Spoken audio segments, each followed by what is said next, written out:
अस्सलाम वालेकुम नाज़रीन, इस्लामाबाद में सिंध टीवी न्यूज़ जो प्रोग्राम राजधानी टाइम सां गॾु हाज़िर आहियां तारा जड़। नाज़रीन, पाकिस्तान तहरीक इंसाफ़ 21 नवंबर ते लाड़काने में हिकिड़ो जलसो करण वञे पई। इहा पहिरीं एंट्री आहे सिंध में पाकिस्तान तहरीक इंसाफ़ जी। सिंध जा माण्हू जेके हिन वक़्तु पाकिस्तान पीपल्स पार्टी जी हिकटी जो शिकार आहिनि ऐं सिंध में तमामु घणा मसइला आहिनि। सिंध जे माण्हुनि खे हिकिड़ी उमेदु आहे त को बि मुतबादिल पाकिस्तान पीपल्स पार्टी जो उहो मैदान में अचे त जीअं उन्हनि जा मसइला हल थी सघनि ऐं को मुक़ाबले वारो मैदान हुजे।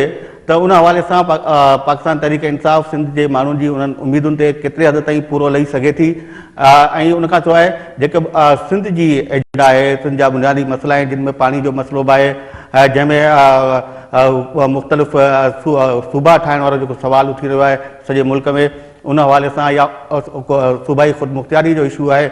18 आइनी तरमीम खां पोइ जेके मुख़्तलिफ़ इशूज़ उथिया आहिनि त उन्हनि सभिनी ते पाकिस्तान तहरीक इंसाफ़ जो हिन वक़्त ताईं कहिड़ो मौक़िफ़ रहियो आहे ऐं अॻिते हली उन्हनि जो मौक़िफ़ कहिड़ो थी सघे थो, इन्हनि सभिनी इशूज़ ते असां ॻाल्हाईंदासूं। ऐं मूंखे जॉइन कयो आहे स्टूडियोज़ में आमिर रज़ा मेमन साहब, जेके सिंध टीवी जा पुराणा एंकर बि आहिनि, सिविल सोसाइटी सां उन्हनि जो तालुक़ु आहे। ऐं उन सां गॾु मौजूदु आहिनि जनाब नूर मोहम्मद बजीर साहब, जेके पिणु सिविल सोसाइटी सां उन्हनि जो तालुक़ु आहे। सिंध जे इशूज़ ते उहा तमामु घणो ॻाल्हाईंदा बि रहिया आहिनि, जिदोजहद बि उन्हनि जी रही आहे। तव्हां ॿिन्ही खे भलीकार। आमिर तव्हांखे बि, नूर साहब तव्हांखे बि। आमिर, शुरू तव्हां खां था कयूं। पाकिस्तान तहरीक इंसाफ़ अचे पई, गुज़िरियल चूंडुनि में असां ॾिठो मुस्लिम लीग फंक्शनल आई जॾहिं ॿिटो निज़ाम आयो ऐं उहो जीअं ई मैदान में निकिती त सिंध जा माण्हू हिकिड़ी वॾी उमेदु हुन में रखियो वेठा हुआ। हैदराबाद में एॾो वॾो जलसो थियो ऐं उनखां पोइ लॻो ईअं पियो त को मुतबादिल बि मिलंदो, सिंध जा इशूज़ बि उहे हल थींदा जेका 5 साल गुज़िरियल कारकर्दगी रही पाकिस्तान पीपल्स पार्टी जी। पर उतो अलाए उहो केॾांहुं ग़ाइबु थी वई फंक्शनल लीग ऐं 10 जमातुनि जो इतिहाद। हाणे तहरीक इंसाफ़ अचे पई। ओवरऑल जेको असांखे आम माण्हुनि वटां जेको फीडबैक मिले पियो इहो आहे त माण्हू वरी बि हिकिड़ी उमेदु रखनि पिया त तहरीक इंसाफ़ ईंदी त कुझु मसइला हल थींदा। तव्हांखे छा थो लॻे, तहरीक इंसाफ़ जे अचण सां को फ़ाइदो थींदो, नुक़सानु थींदो, सिंध जा माण्हू जेके उमेदूं रखी वेठा आहिनि उहे पूरियूं थी सघंदियूं? ॾिसो, तव्हां जीअं पहिरियां तव्हां ॻाल्हि कई न त कुझु वक़्तु अॻु यानी अहिड़ी जेके इलेक्शन्स थियूं आहिनि उन खां अॻु में जेको इतिहाद ठहियो पॉलिटिकल पार्टीज़ जो, जेको पीपल्स पार्टी जे अगेंस्ट इलेक्शन कॉन्टेस्ट कयो जिन ऐं उन्हनि खे अहिड़ी का ख़ातिर ख़्वाह कामयाबी न मिली सघी, मुंहिंजी नज़र में उनजे पोयां जेको मेन रीज़न आहे उहो इहो रीज़न आहे त सिंध में हिकिड़ो इशू उभरियो हो ऐं उहो पीपल्स पार्टी जे अगेंस्ट हुयो, उहो हो ॿिटो निज़ाम। उन निज़ाम खां पोइ हिकिड़ो वॾो जलसो थियो, हीअ सभु पॉलिटिकल पार्टीज़ गॾु थियूं, माण्हुनि जो उन निज़ाम जे अगेंस्ट साथ ॾिनो, पर उनखे उन लेवल जी जेका मां सम्झां थो इलेक्शन में ख़ासि तौर ते मोट न मिली, उनजो मेन सबबु इहो त उहे पॉलिटिकल पार्टीज़ रूट्स में न हुयूं। छो जो माण्हुनि जी मोट तव्हांखे कंहिं बि हिकिड़े इशू ते त मिली वेंदी, पर उहा लॉन्ग टर्म इम्पैक्ट तॾहिं थी ॾेखारे जॾहिं उहे पॉलिटिकल पार्टीज़ बि अवाम सां वॾे अरसे ताईं मुस्तक़िल राब्ते में रहनि ऐं अवाम जे भलाईअ लाइ हर वक़्तु कमु कंदियूं रहनि। रुगो इशू बेस्ड पॉलिटिक्स न हुजे, उन्हनि जी तनज़ीम साज़ी हुजे, हेठीं लेवल ताईं तनज़ीम जा स्ट्रक्चर ठहियल हुजनि, डेमोक्रेटिक एटीट्यूड्स हुजनि उन्हनि जा, त पोइ उहा शइ इम्पैक्ट छॾे थी। पर तंहिंजे बावजूदि मां सम्झां थो हिन इलेक्शन में पीपल्स पार्टी खे टफ टाइम मिलियो, यानी हुननि जंहिं मार्जिन सां खटियो आहे उहो उन्हनि जे लाइ हींअर सवाल या निशाना तमामु घटि मार्जिन सां उन्हनि खटियो आहे। स्टेटिस्टिक्स ॾिसो तव्हां इलेक्शन जा। उनखां अलावा हुननि खे उन्हनि विनिंग हॉर्सिस जी ज़रूरत पइजी वई जेके कंहिं पॉलिटिकल पार्टी में हूंदा आहिनि, खटंदा आहिनि। उन्हनि खे जीअं अंग्रेज़ी में चइबो आहे हायर कयो, ख़रीद कयो, त माना पीपल्स पार्टी खे पंहिंजी जॻह ते टफ टाइम मिलियो। पर उन लेवल जो माण्हू पीपल्स पार्टी हाराए वञे ऐं ॿियूं पॉलिटिकल पार्टी, पर सीटूं त 2008 खां वधीक खणी विया जो मोहतरमा जी शहादत पोइ न थी, पर उन भेट में तव्हां ॾिसो 2013 में सीटूं वधीक हुयूं पार्टी जूं, बिल्कुलु वधीक आहिनि। उनजो सबबु इहो आहे जो हुननि विनिंग हार्सिस पंहिंजी पार्टी में आंदा मुख़्तलिफ़ ज़िलनि मां, जेके सॼी उमिरि पीपल्स पार्टी जे ख़िलाफ़ु हुया, पीपल्स पार्टी उन्हनि जे ख़िलाफ़ु हुई, पर उहे खटींदड़ जेकॾहिं कैंडिडेट्स आहिनि त उन्हनि सां इलाक़ या पीपल्स पार्टी जी वीक पॉइंट। नंबर ॿी वीक पॉइंट त उन्हनि बि एॾे के वॾे मार्जिन सां न खटियो आहे। शयूं ग्रेजुअल तब्दील थींदियूं आहिनि। हाणे ॿिए नंबर ॻाल्हि ते था अचूं, जेका तव्हां चई पे तहरीक इंसाफ़ जेका सिंध में अचे पई, उनजो फ़ाइदो थींदो या नुक़सानु थींदो या छा थींदो? ॾिसो, सियासत में शयुनि खे टोटलिटी में न रिजेक्ट कबो आहे, न शयुनि खे टोटलिटी में एक्सेप्ट कबो आहे, ऐं शयूं टोटलिटी में न सही हूंदियूं आहिनि, न शयूं टोटलिटी में ग़लति हूंदियूं आहिनि। असां वटि हिन वक़्तु जेका सिंध में सूरत हाल आहे, गवर्नेंस वर्स्ट कंडीशन में आहे। जंहिं डिपार्टमेंट खे खणो उन जी तबाही मिलंदी तव्हांखे, ख़ासि तौर ते सिहत, तइलीम, इहे इन्हनि जूं तबाहियूं थी वयूं आहिनि। पीपुल्स पार्टी ॾिसो जेका उन जी कारकर्दगी आहे उन ते त पाण तमामु घणो ॻाल्हाए चुका आहियूं। ॻाल्हि इहा आहे त पीपुल्स पार्टी त ठीकु आहे, उहा त नाकाम छाजे करे आहे? तहरीक इंसाफ़ जी कहिड़ो बूटो ॿारींदी, कहिड़ो हाणे उहो तहरीक इंसाफ़ को बूटो कोन ॿारींदी, न ई की उन मां वॾियूं के उमेदूं रखणु घुरिजनि, न ख़ासि तौर ते मूंखे एॾियूं के वॾियूं उमेदूं न आहिनि। पर मूंखे हिकिड़ी ॻाल्हि सुठी थी लॻे, उहा इहा थी लॻे त तहरीक इंसाफ़ जेकॾहिं अचे थी, हिकिड़ो त डिपेंड थो करे त उहो कहिड़ी स्ट्रेटजी खणी थी अचे, वी डोंट नो। का उन्हनि पंहिंजी स्ट्रेटजी वाज़े न कई आहे सिंध जे हवाले सां पॉलिटिक्स करण जी, उहा वाज़े कनि। पर हिकिड़ो फ़र्क़ु पोइ बि ज़रूरु पवंदो, उहो इहो पवंदो त ॾिसो जंहिं शहर में हिकिड़ो सियासी दुकानु खुलियल आहे उन में ॿियो सियासी दुकानु खोलंदो त कॉम्पिटेटिव जेको हिकिड़ी सूरत हाल क्रिएट थींदी, उन में पहिरें दुकान वारो जेके पहिरियों ख़राबियूं पियो करे न, उहो पाण में कुझु बहितरी आणींदो। असांजी तहरीक इंसाफ़ या उन सां का वॾी उमेद न हुजे, पर घटि में घटि पीपुल्स पार्टीअ खे सिंध में तहरीक इंसाफ़ हुजे, ॿी का वफ़ाक़ी पार्टी हुजे, या इवन नेशनलिस्ट धुरियूं आहिनि, हिकिड़ो अहिड़ो कॉम्पिटेटिव फोर्स जी हींअर न वक़्तु सिंध में वॾो स्पेस आहे ऐं उनजी घुर्ज आहे त उहो अचे ऐं सिंध में हिकिड़ो अहिड़ो माहौल थिए त जेकॾहिं पीपुल्स पार्टी कमु नथी करे, डिलीवर नथी करे, वेयर शुड पीपल गो? उहो कोई हिकिड़ो भरपूर ऑप्शन हुजे ऐं जंहिं मां पीपुल्स पार्टी खे थ्रेट हुजे। हिन वक़्तु सिंध जी सियासी इलेक्टोरल पॉलिटिक्स में, सिंध जी सियासी सूरत हाल में पीपुल्स पार्टी खे कंहिं वटां थ्रेट आहे, कंहिं वटां बि न आहे। पोइ हू ईअं छो न कंदी जेको हाणे असां तव्हां चओ था त एॾा प्रोग्राम कया आहिनि, उनजी कारकर्दगीअ ते जेके कयूं था, उनजो सबबु इहो आहे जो हुनखे को थ्रेट न आहे पॉलिटिकल। त इन हवाले सां वधीक पाण वरी ॻाल्हायूं था। नूर साहिबु जेका ॻाल्हि आमिर पियो करे, हाणे दुकान चए थो ॿियो खुलणु खपे, जेके तहरीक इंसाफ़ में जेके माण्हू शामिलु थियणु वञनि पिया, जेके हिन वक़्तु ताईं ख़बरूं आहिनि, इतला आहिनि, उन्हनि जा दुकान त अॻु में ई सिंध में खुलिया पिया आहिनि। उहे हमेशह पीपुल्स पार्टी जे ख़िलाफ़ु इलेक्शन बि विढ़ंदा रहिया आहिनि। उन में क़ौम परस्त हुजनि, जतोई साहिबु हुजे, मुमताज़ भुट्टो हुजे, या एक्सवाइज़ेड जेके ॿिया शीराज़ीन सां इतला आहिनि, त उन्हनि सां बि ॻाल्हियूं ॿोलियूं के हलनि पियूं। त हाणे इहे त अॻु में दुकान खोले वेठा आहिनि ऐं इन्हनि जो किरदारु माज़ी में कहिड़ो रहियो आहे, पीपुल्स पार्टी जे मुखालिफ़ हुकूमतूं ठहियूं आहिनि तॾहिं बि। त तहरीक इंसाफ़ जेकॾहिं भुट्टे जहिड़ी का चेंज खणी अचे, को मिडिल क्लास मां के नवां माण्हू उभरी नई क़यादत अचे, पोइ त सम्झ में अचे थी ॻाल्हि, इहे ई माण्हू तब्दीली आणे सघंदा। दुकान खोलण जो मसइलो न आहे, असांखे हिकिड़े सुजाॻ शहरी खे इहो ॾिसणु खपे त दुकान खोलण वारो केरु आहे, सही, ऐं दुकान ते विकिरो छा कंदो।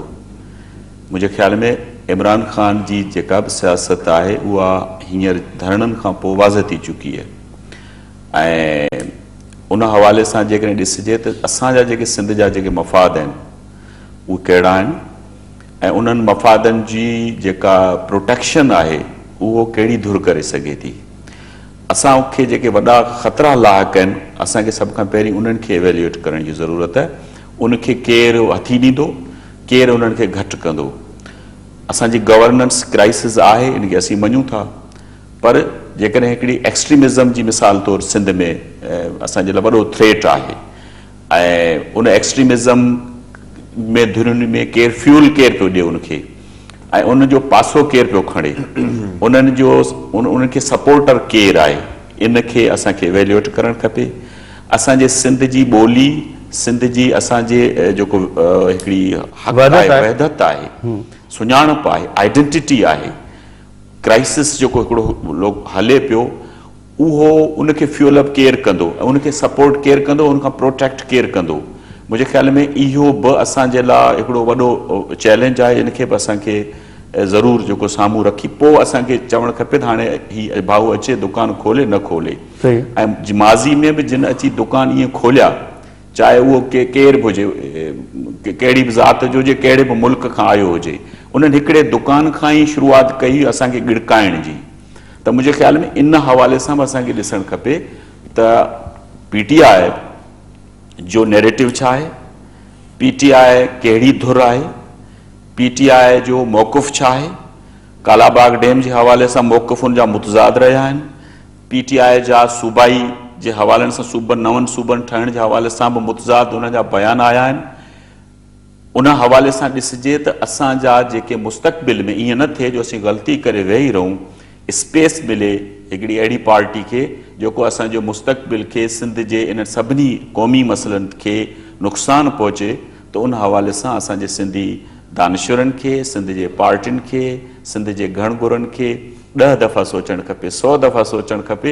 ईअं न थिए जो असां वरी हिकिड़ी का अहिड़ी ग़लती करे वेही रहूं, असां पंहिंजी क़ौम खे सुजाॻ न करियूं, क़ौम ताईं सही पैगाम न पहुचायूं, ऐं इहो आहिस्ते आहिस्ते वधंदे वधंदे असीं पंहिंजे मुल्क, पंहिंजे जे क़ौमी मफ़ादनि, उन्हनि जो असीं मथां नुक़सानु करे वेही रहूं। त मुंहिंजे ख़्याल में PTI मां इन क़िस्म जी असांखे का बि उमेद कान्हे त हू असांजे क़ौमी वहदत जो असांखे सपोर्ट कंदी, असांजी ॿोली जो तहफ़ुज़ कंदी, असांजी शनाख़्त जो तहफ़ुज़ कंदी, असांजे मक़ामी जेके बि असांजा वसीला आहिनि, जेके क़ौमी वसीला आहिनि असांजा, उन्हनि खे जो असांखे असीं सपोर्ट कंदी। इन क़िस्म जी शइ असांखे PTI जी लीडरशिप मां कोन थी नज़र अचे। ॿी ॻाल्हि जेका असां कई, आमिर कई, त असां PMLN जा साथी बि आया हुआ कुझु अरसो अॻु में, जॾहिं ही मुखालफ़त में हुआ ऐं पीपल्स पार्टी जी हुकूमत हुई, तव्हांखे यादि हूंदो, हा 90s में आया हुआ, ऐं उन्हनि तॾहिं बि असांजो मौक़ो इहो त ठीकु आहे अल्टरनेट हुजे ऐं तव्हां हिकिड़ो भली अची हिते सियासत करियो, ऐं माण्हुनि खे हिकिड़ी चॉइस त हुजे, चॉइस कान्हे। ऐं तॾहिं असां हिकिड़ी इहा सलाह ॾिनी हुई त तव्हां हिते अचो था त वरी बि तव्हां हंटिंग करे उहे वरी जेके बिग बॉसिस आहिनि या जेके असांजा वॾा फ्यूडल्स आहिनि, उन्हनि खे टारगेट न करियो, विनर्स खे टारगेट न करियो, तनज़ीम साज़ी करियो, ऐं हिकिड़ो असां वटि मक़ामी सतह ते पॉलिटिक्स जो हिकिड़ो रुख ॾियो। पर उन्हनि ईअं न कयो, वरी बि उन्हनि जी सियासत उन ई तरीक़े जी रही, ऐं उन्हनि ई वरी माण्हू अरबाब ग़ुलाम रहीम जहिड़ा माण्हू बि उन्हनि गॾु कया, या लियाकत जहिड़ा माण्हू बि गॾु कया, या मुख़्तलिफ़ जेके माज़ी में रहिया हुआ माण्हू, उन्हनि खे उन्हनि गॾु कया, ऐं वरी बि असांजो उहो जेको सलाह मशवरे ते उन्हनि कुझु बि अमल कोन कयो, ऐं नतीजतन उहे हाणे सिर्फ़ु हिकिड़े पासे थी विया आहिनि। त मुंहिंजे ख़्याल में असांखे पंहिंजे पीपल्स पार्टी सां बुग़्ज़ जे करे, बुग़्ज़ माविया में असीं नुक़सानु न करियूं, असीं पीपल्स पार्टी जी अकाउंटेबिलिटी करियूं, पीपल्स पार्टी जे लाइ माण्हुनि खे तयारु करियूं त हू उनखे अकाउंटेबल कनि ऐं रिफॉर्म आणीनि।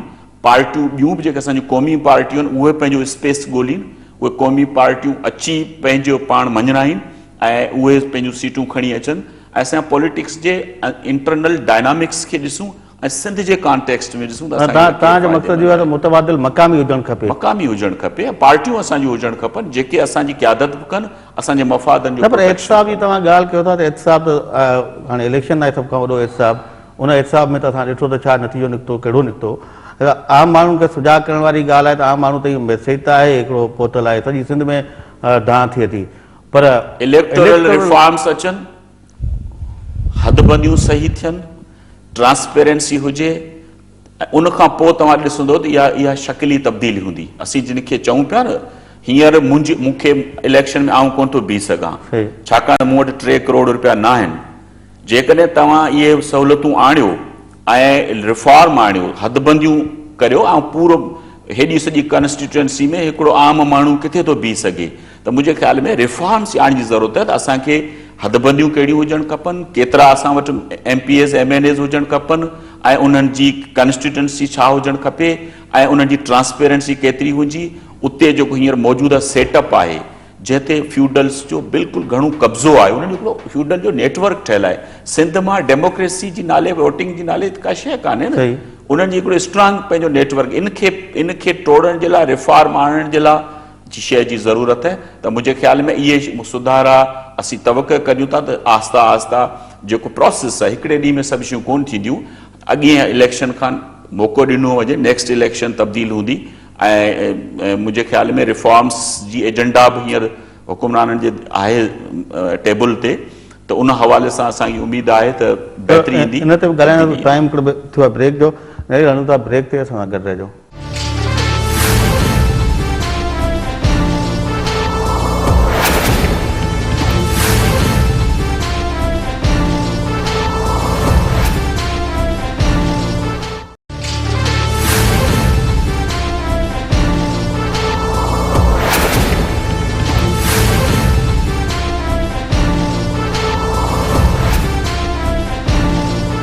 नाज़रीन, प्रोग्राम में ॿेहर भलीकार।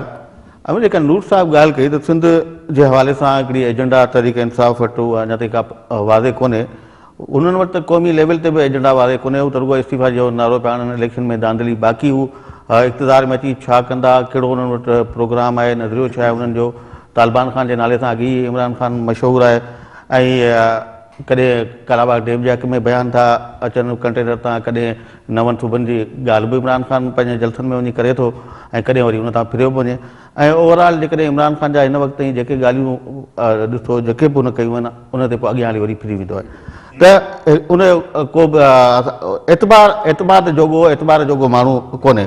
त हिकिड़ो त इहो आहे त जंहिं माण्हू वटि को प्रोग्राम कोन्हे उनजे पोयां कीअं लॻी सघिजे थो। ॿी ॻाल्हि जेका तव्हां कई त गुज़िरियल चूंडुनि में जेके 10 जमाती इतिहाद हो त उन्हनि जी का तंज़ीमकारी कोन हुई हेठि सतह ताईं। इहा ॻाल्हि त मुंहिंजे ख़्याल में नून लीग असांजे साम्हूं आहे, असांजूं क़ौम परस्त पार्टियूं आहिनि, चलो फंक्शनल लीग हिकिड़े मख़सूस हल्के ताईं मधु आहे, पर ॿियूं सभु सॼी सिंध में पखिड़ियल त आहिनि। पीपुल्स पार्टी जी कहिड़ी तंज़ीमकारी आहे, उहो बि जीअं नूर साहिब चयो त हिकिड़ा वॾेरा आहिनि जेके इलेक्टेबल जेके असां चऊं था उन्हनि खे गॾु करे थी खटियो थी अचे। त तंज़ीमकारी त आहे, माण्हुनि वोट आख़िर छो नथा ॾियनि ॿियनि धुरियुनि खे, उनजे पोयां सबबु तंज़ीमकारी त कोन्हे। कैंडिडेट्स ईंदा आहिनि, वॾी सूरत हाल ख़राबु आहे, ॾुकार आहे पॉलिटिक्स जो, पीपल्स पार्टी जे अगेंस्ट जेका पॉलिटिक्स आहे उन ॾुकार आहे। नो डाउट त नेशनल जेके असांजा नेशनलिस्ट पॉलिटिकल पार्टीज़ आहिनि उहे पंहिंजे एहतजाजी पॉलिटिक्स में ॾाढियूं स्ट्रॉन्ग आहिनि, पर इलेक्शन जी पॉलिटिक्स में तमामु घणो कमज़ोर आहिनि। उन्हनि वटि कैंडिडेट्स ईंदा आहिनि उन लेवल जा, ऐं कॉन्स्टिट्यूंसीज़ वॾियूं आहिनि, जेके प्रॉब्लम्स आहिनि उन्हनि में हू इलेक्शन फाइट ई नथा करे सघनि, कैपेसिटी न आहे उन्हनि जी। ठीकु, बाक़ी हाणे ॾिसो तहरीक इंसाफ़ सिंध में अञा आहे ई कान, जेका सिंध जी पॉलिटिकल सिचुएशन आहे। कराची में आहे, हिकिड़े हद ताईं हैदराबाद में आहे, ठीकु आहे, मतिलबु जेके अर्बन असांजूं चंक्स आहिनि उन्हनि में उन्हनि जो थोरो घणो इन्फ्लुएंस ईरानी गादी जे करे कुझु थर में बि आहे। हाणे जेका सिंध जी जेका पॉलिटिकल सिचुएशन आहे उन में हिकिड़ी सिचुएशन आहे आइडियलिस्टिक, असां करे चऊं त हीअं थियणु घुरिजे, हीअं थियणु घुरिजे, इहे ॻाल्हियूं असां जाम ॿुधियूं आहिनि। ठीकु आहे, अहिड़ी सुजागी अचणु घुरिजे, सुजागी जाम आहे, माण्हू सम्झंदा माण्हुनि वटि ऑप्शन कोन्हे मटीरियलिस्टिकली माण्हू वञे कंहिंजे पोयां वञे। हिकिड़ो माण्हू ग़लति थो कमु करे त ॿियो माण्हू जेको आहे मौजूदु या ॿियो आहे ई कोन, टोटल वॉक ओवर आहे। ठीकु आहे, तहरीक इंसाफ़ जेकॾहिं नादिर उन लगारी जेकॾहिं उनजी पॉलिटिकल पार्टी में आहे, हिकिड़े माण्हू जे हुजण सां तव्हां ॾिसो त कराची में जॾहिं हू जलसो कनि था त क़ौमी गीत हले थो न सिंध जो, ठीकु, उनखां अलावा नादिर मक्सी हिकिड़ी स्टैंड, नादिर मक्सी थो चवां, नादिर लगारी हिकिड़ी स्टैंड वरिती सिंध जे विरहाइण जे ख़िलाफ़, जंहिं करे PTI नादिर खे डिसोन न कयो, बल्कि हुनजी मरकज़ी क़यादत बि हुनजी स्टेटमेंट खे ऑन कयो, पोइ खणी ख़ामोशी इख्तियार कयूं। तहरीक इंसाफ़ खे मां को डिफेंड नथो कयां, मां हिकिड़ी ॿी पॉलिटिकल साइंस जी ॻाल्हि थो कयां। पीपुल्स पार्टी कहिड़नि क़ौमी इशूज़ ते सिंध सां बीठी आहे, मूंखे त ज़रूरत न आहे मां तहरीक इंसाफ़ खे डिफेंड कयां, मूंखे ज़रूरत न आहे मां पीपुल्स पार्टी खे डिफेंड कयां। असांजे माण्हू न मुशरफ जे दौर में तव्हां ॾिठो कराची जा सभु ज़िला मिलाए हिकिड़ो ज़िलो कयो, हिकिड़ो यूनिट ठाहे छॾियो, हैदराबाद जा टुकड़ा करे छॾिया, ऐं सिंधी माण्हुनि एहतजाज कयो, कंहिं उहो डिसीजन वापसि न थियो। बिटे निज़ाम ते तव्हां ॾिठो, बिटो निज़ाम आयो पर पीपुल्स पार्टी जॾहिं सिंधी माण्हुनि एहतजाज कयो वापसि वरितो। इहो ई कालाबाग डैम आहे, कमू शहीद वारो धरणो तव्हांखे यादि हूंदो, NFT अवार्ड हींअर असांजो। मां तव्हांजी ॻाल्हि सम्झो, सिंध में ॿिनि क़िस्मनि जी पॉलिटिक्स आहे न। ॾिसो सिंध में हिकिड़ा असांजा मुस्तक़िल क़ौमी मफ़ाद आहिनि, ठीकु आहे, उन में असां सां पीपुल्स पार्टी न बीठी आहे। कालाबाग डैम जो नूर साहब मिसाल ॾिनो, पर तव्हांखे ख़बर हूंदी त जॾहिं कमू शहीद ते 10 अगस्त ते कालाबाग डैम में बेनज़ीर धरणे लाइ आई त इहो पहिरियों दफ़ो हुयो जो इन खां थोरो अॻु में बेनज़ीर कालाबाग डैम जी मुखालफ़त कई, इन खां अॻु में बेनज़ीर साहिबा इन मौज़ूअ ते का बि अहिड़ी स्टेटमेंट न ॾींदी। ख़ान वली ख़ान ऐं मोहतरम रसूलबख्श पलीजो साहिबु, इहे जॾहिं इतिहाद हिकिड़ो ठहियो, उन में मोहतरमा खे उन्हनि कन्विंस कयो त भई तव्हां कालाबाग डैम जे जॾहिं ख़िलाफ़ु ॻाल्हाईंदो त इन जो मतिलबु इहो न आहे त you are talking for the Sindh and you are against for the country. तव्हां चवंदो त मुल्क बचाइण लाइ इहो डैम न ठहणु घुरिजे। They gave her the idea ऐं पोइ हुनखे अंडरस्टैंड कयो। पीपुल्स पार्टी इन खां अलावा ॿिया असांजा क़ौमी जेके बि इशूज़ आहिनि उन में पीपुल्स पार्टी जॾहिं अपोज़िशन में हूंदी आहे तॾहिं साथ ॾींदी आहे, ठीकु आहे, क़ौमी इशूज़ जेके असांजा हिन वक़्तु उभरियल आहिनि उन में पीपल्स पार्टी जो को वॾो रोल न आहे, उन में कॉम्पर्स धुरियुनि जो तमामु वॾो रोल आहे, किरदारु आहे उनखे उभारण जो, ठीकु आहे। ऐं उहो उन में असां हींअर वीक न आहियूं, उन में असां तमामु घणा स्ट्रांग आहियूं। असां हींअर पॉलिटिक्स जे कहिड़े पासे खां वीक आहियूं, उहो इहो आहे त असां नौकरियूं विकामजनि थियूं, ट्रांसफर पोस्टिंग पैसनि ते थी थिए, रोड ते सिज लथे खां पोइ असां हली नथा सघूं, किडनैप थी था वञूं, रोज़ किडनैपिंग जा वाक़िया आहिनि। ऐं उहे बदकिस्मती सां जेके हुकूमत में वेठल माण्हू आहिनि उहे था कराइनि, पैसा जेके करप्शन जा आहिनि उहे बदकिस्मती सां ही हुकूमत में वेठल उहे माण्हू था वठनि। सभिनी खे ख़बर आहे, खुले आम इहा सिंध में ॻाल्हि हले थी, हिते बि हले थी, एवरीबडी नो। असांजो हींअर पॉलिटिकल इशू इहो आहे, असांजी इहा ॾाढी वीक पोज़ीशन आहे। असां सदाईं क़ौमी इशूज़ त भई पीपल्स पार्टी जी लीडरशिप सिंधी आहे, उन्हनि खे वरी बि सिंध जे रिसोर्सिस जो ख़्यालु ईंदो, उनखे वरी बि सिंध जे माण्हुनि जो, सिंध जे आवाम जो दर्द आहे, उन्हनि जो वधीक ख़्यालु आहे। इन चकर में उन्हनि जे पोयां हलूं था, पोइ उन असांजी सॼी सोसाइटी खे करप्ट करे छॾियो आहे। हींअर असांजा नौजवाननि जे ज़हनी सोसाइटी ज़हनी करप्शन थी वई आहे। ईमानदार कैरेक्टर वारो माण्हू पोइते आहे, जेको बेईमान शॉर्टकट वारो ठेकेदार टाइप भले सिंध जा 4 टुकड़ा करे छॾे न थींदो। मां नथो सम्झां ईअं थींदो, मां सम्झां थो इहो असांजो नैरेटिव जेको आहे न, क़ौमी नैरेटिव जेको असांजो आहे त सिंध जी डिवाइड कंहिं बि सूरत में बर्दाश्त न थींदी। उहो तव्हां ॾिसो त नून लीग त छा मुशरफ जी वेठल पार्टीअ में जॾहिं इहो वक़्तु आयो कालाबाग डैम जो, तव्हां ॾिठो जतोई साहब वारा सभु फिरी विया। इहो छा हो? माना इहा तव्हांजी जो ग्राउंड तमामु घणो स्ट्रांग आहे, इन ग्राउंड ते को बि तव्हां सां फाइट नथो करे सघे।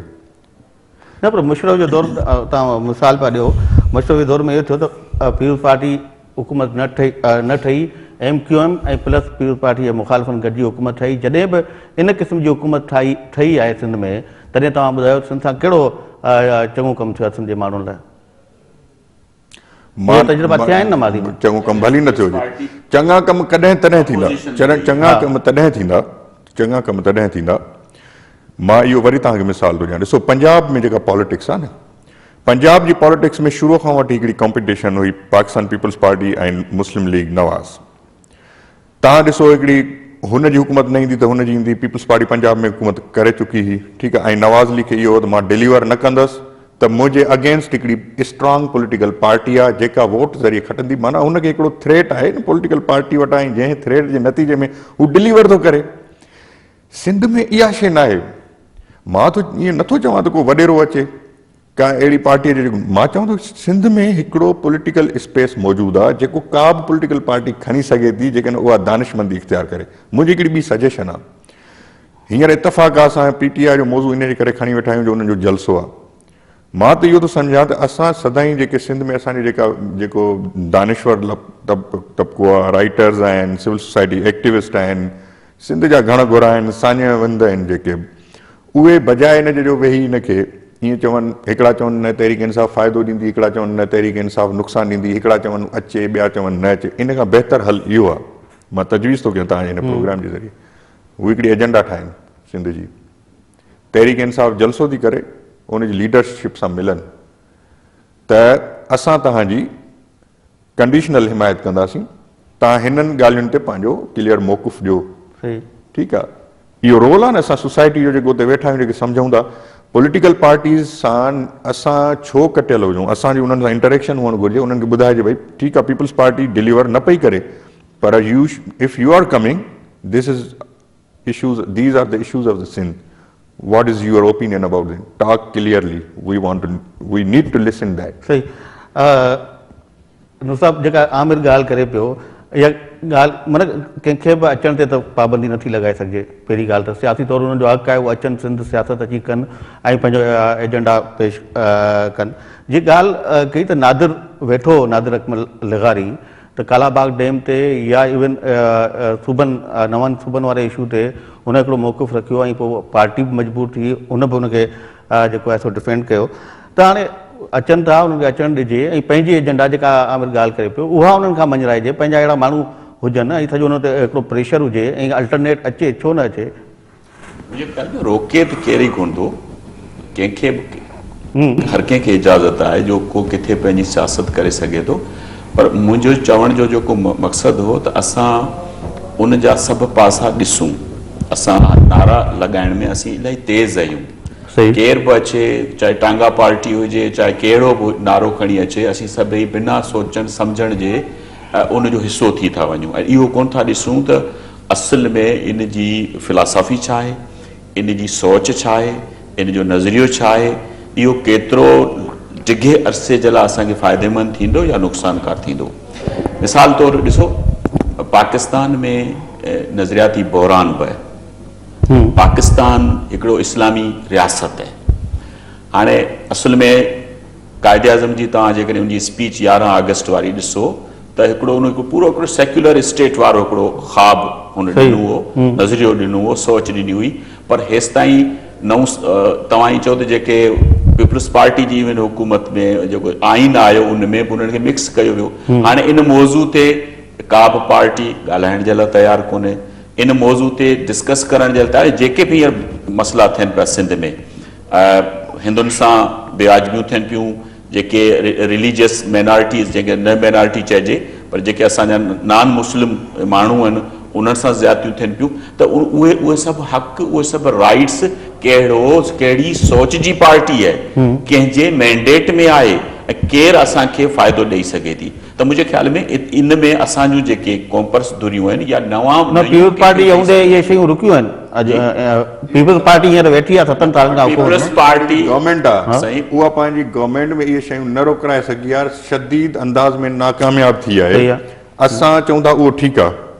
हाणे जेकॾहिं ॿी का तंज़ीम अचे थी जेका हुनखे बहितर, हुनजो नतीजो इहो थींदो जो पीपल्स पार्टी खे बहितरी आणणी पवंदी पाण में, त असां हुनखे इंडिकेटर ॾिसो। पीपल्स पार्टी जी पूरी 2013 वारी इलेक्शन में कंहिं ते पाबंदी हुई पार्टी ते, त हू ॿाहिरि पंहिंजो जलसो बि न करे सघे, हू पंहिंजो मौक़िफ़ बि न ॿुधाए सघे, पंहिंजो मैंडेट बि न ॿुधाए सघे। पीपल्स पार्टी जे पोयां सभु शयूं छो हुयूं, उहो PTI जे ख़िलाफ़ छो न हुयूं, इहो ई इंडिकेटर आहे न। ॾिसजे त उहे कहिड़ियूं धुरियूं आहिनि जेके कहिड़ी पार्टी खे प्रमोट करणु चाहिनि थियूं। त मुंहिंजे ख़्याल में पीपल्स पार्टी वरी बि असां इवेल्युएट करियूं त उन तबिके सां या उन सोच जे हवाले सां आहे जेको उहे जेके वॾियूं कुवतूं आहिनि, जेके नज़रियाती शयूं खणी पियूं अचनि, उन हवाले सां वरी बि रोशन ख़्याल लॾे सां अणसिधी अञा उहो पूरी न असीं नथा चई सघूं, वरी बि उन धुर जी पार्टी जेको सो तव्हां उनखे चई सघो। उन में हज़ारे ख़ामियूं आहिनि, हज़ारे उन में असां उन ते क्वेश्चन्स आहिनि असांजा।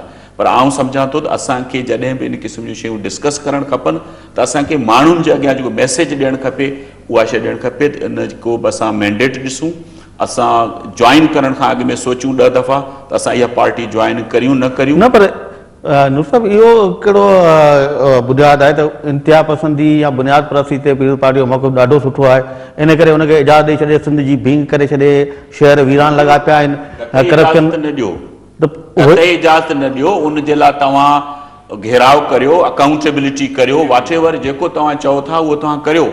वोट वठणु अचनि था, तव्हां ॾिसंदो हिन दफ़े जेकॾहिं वोट वठणु विया हुआ असांजा जेके वॾा वॾा बुज़ुर्ग बि, उहे बि मिंथूं मेड़ूं करे पेरनि पई उन्हनि वोट वरिता आहिनि। त मुंहिंजे ख़्याल में हाणे रवैयो जेको सो आहिस्ता आहिस्ता तब्दीली जे तरफ़ वञे पियो ऐं माण्हू असां क्वेश्चन करियूं, माण्हुनि खे तयारु करियूं। Politics is art of options and possibilities. ख़ासि तौर ते जेका मेन स्ट्रीम इलेक्टोरल पॉलिटिक्स आहे उहा ॾाढी बेरहम आहे।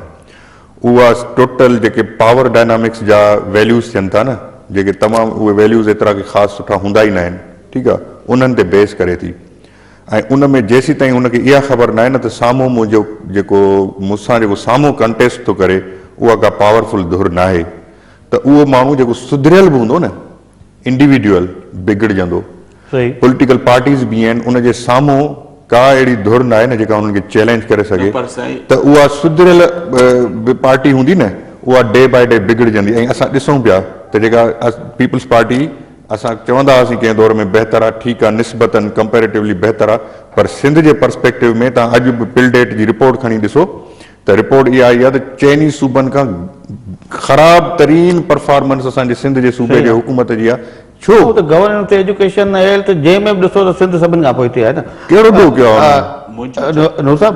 इहो जेको तव्हां सवेर ॻाल्हि कई त प्रेशर विझणु खपे, ऐं ज़ाहिर माण्हू ॻाल्हाइनि बि था, पूरी सोसाइटी हाणे सुजाग थी वई आहे, पर वरी बि इहा ॻाल्हि आहे त इलेक्शन जे टाइम ते उहो सॼो चेंज थो थी वञे। जेको तव्हां चयो चूंड सुधारनि जी ॻाल्हि कई, कमेटी बि वेठी आहे, तव्हां सम्झो था त इहे ई वॾेरा, इहे जागीरदार, इहे जेके हमेशह चूंडजी ईंदा रहिया आहिनि, उहे अहिड़ा सुधारा आणींदा जो पंहिंजो रस्तो बंदि कंदा? मुंहिंजे ख़्याल में इन्हनि में बि कुझु अहिड़ा चङा माण्हू आहिनि, तव्हां हिकिड़ो बिल्कुलु ईअं लकीर नथा लॻाए सघो।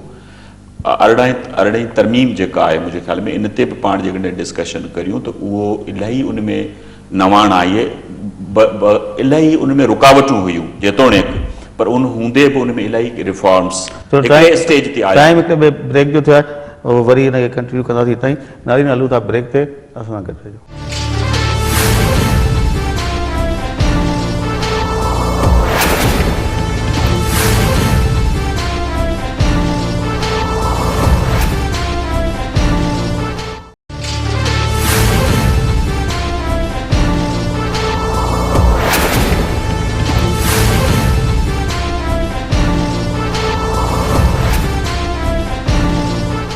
वेलकम बैक नाज़रीन। नूर साहब, तव्हां हाणे अरिड़हीं तरमीम जी ॻाल्हि कई। अरिड़हीं तरमीम में ज़ाहिर आहे ॾे वठि थी, कंहिंखे टियों भेरो वज़ीर आज़म थियण ते पाबंदी ख़तमु कराइणी हुई, कंहिंखे पंहिंजे सूबे ख़ैबर पख्तूनख्वा जो नालो वठिणो हो, की मुख़्तलिफ़ जेके पार्टियूं जूं मुख़्तलिफ़ मजबूरियूं हुयूं, ॾे वठि थी, उन में थी वियो सॼो।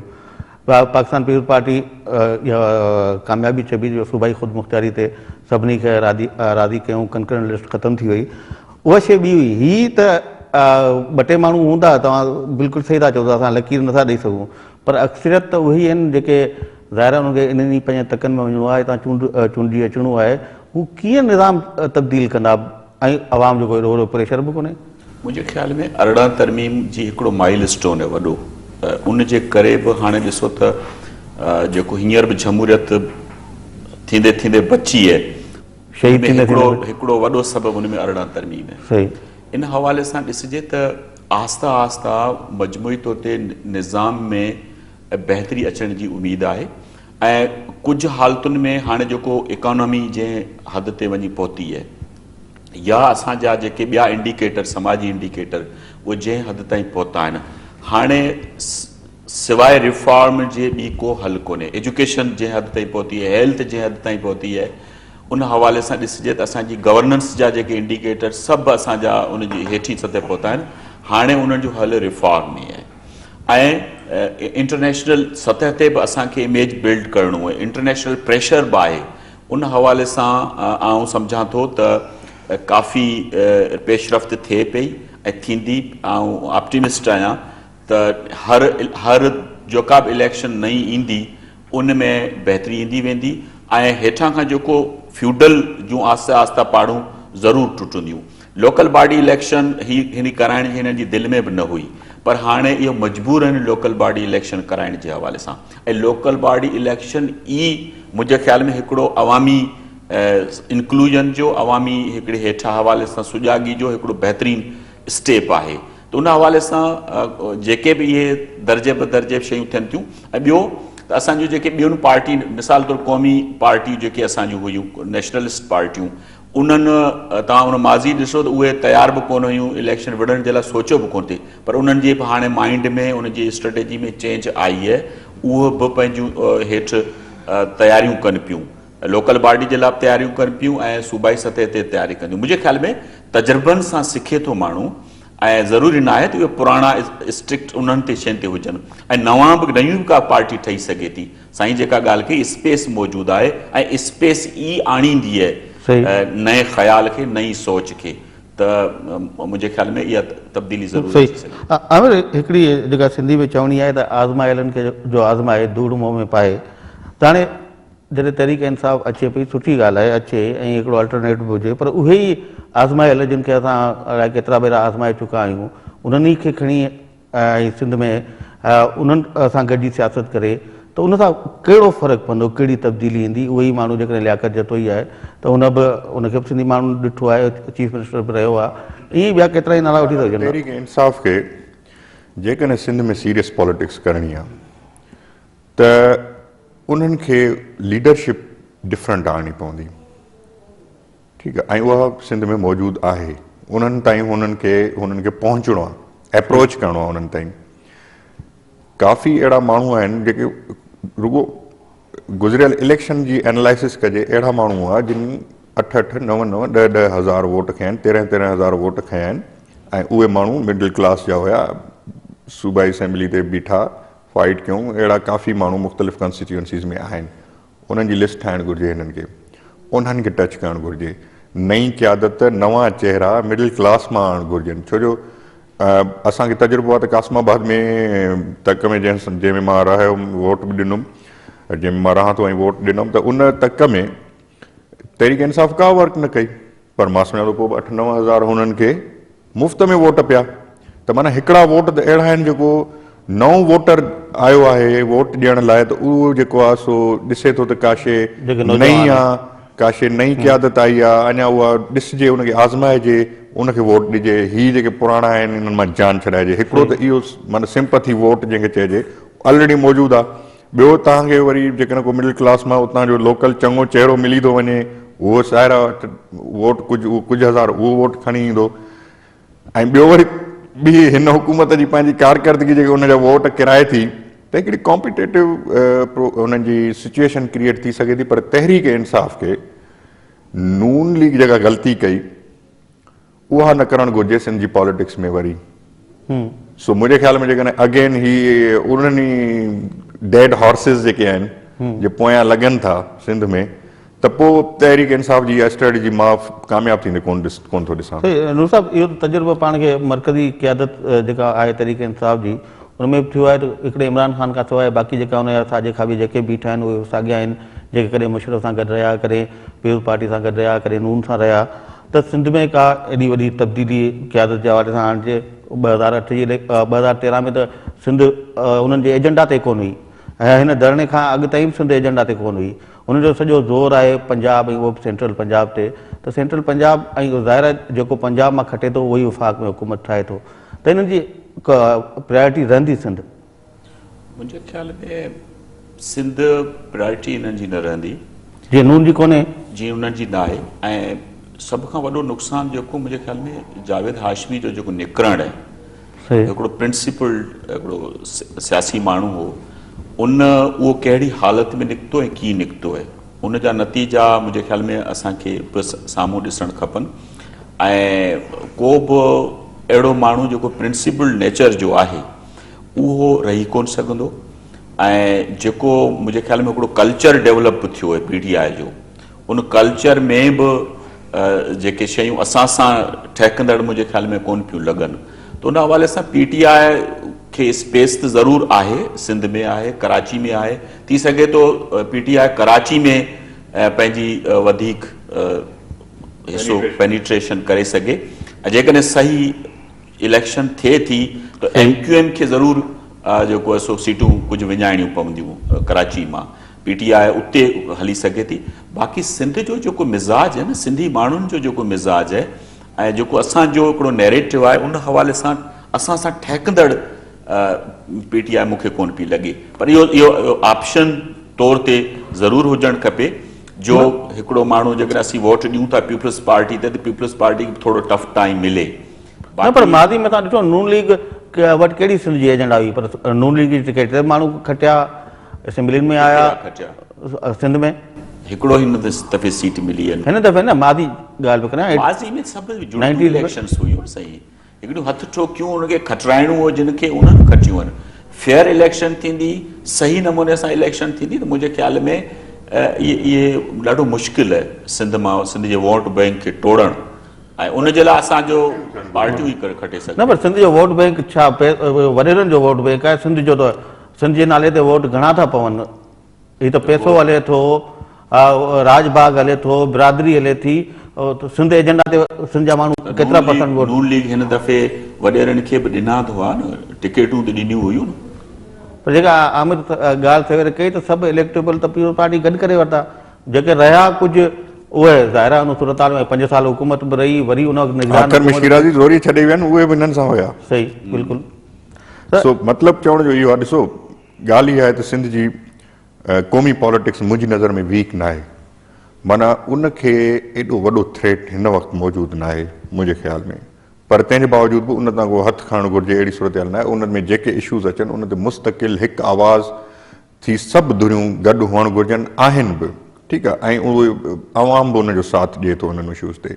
हिन वक़्तु सिंध में जेको पासो असांजो वीक आहे उन ते तवजो ॾियणु घुरिजे। तहरीक इंसाफ़ खे जेकॾहिं दूर अंदेशी वारी पॉलिसी ज़हन में रखणी आहे ऐं सिंध में बिल्कुलु जटरा वारी पॉलिटिक्स करणी आहे त इहे वॾेरनि मां हथ जेका लंदन प्लान जी ॻाल्हि थिए थी त उन में ताहिरुल क़ादरी अची वियो, वीएन सूबन जी ॻाल्हि कई, पोइ एमक्यूएम बि उहा ॻाल्हि कई, तहरीक इंसाफ़ जो कराची में जलसो थिए थो उनखे एमक्यूएम सपोर्ट करे थी।